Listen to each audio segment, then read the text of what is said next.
রোজা ও ঈদুল ফিতরকে সামনে রেখে আবারও কর্পোরেট কোম্পানির সিন্ডিকেট চাঙ্গা। অযৌক্তিকভাবে বাড়ানো হচ্ছে মুরগির বাচ্চা ও ফিডের দাম। এই সিন্ডিকেট দৈনিক গ্রাহকের পকেট থেকে মুনাফার অতিরিক্ত আরও ৯ কোটি টাকা হাতিয়ে নিচ্ছে, যার প্রভাব শীঘ্রই পড়তে পারে খুচরা বাজারে। প্রান্তিক খামারিদের সংগঠন বাংলাদেশ পোল্ট্রি অ্যাসোসিয়েশন বিপিএর পক্ষ থেকে গণমাধ্যমে এসব অভিযোগ করা হয়েছে।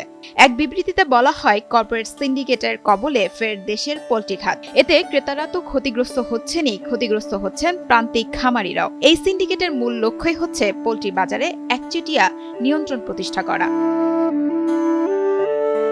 ব্রিডার কোম্পানিগুলো কৃত্রিমভাবে মুরগির বাচ্চার দাম বাড়িয়ে ফেলছে।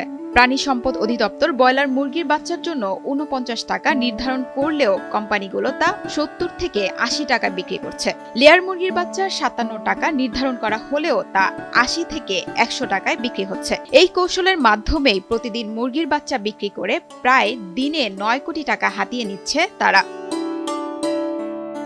এসব কারসাজির সঙ্গে ফিড ইন্ডাস্ট্রিও জড়িত এমন অভিযোগ করে বাংলাদেশ পোল্ট্রি অ্যাসোসিয়েশনের সভাপতি বলছেন, ফিড ইন্ডাস্ট্রির সিন্ডিকেটও একইভাবে খামারিদের ওপর চাপ তৈরি করছে। বিশ্ববাজারে ফিড দামের কমলেও বাংলাদেশে কমছে না। ২০২২ সালে ইউক্রেন রাশিয়া যুদ্ধের অজুহাতে ফিডের দাম অতিরিক্ত বাড়ানো হয়েছিল, যা এখনো কমেনি।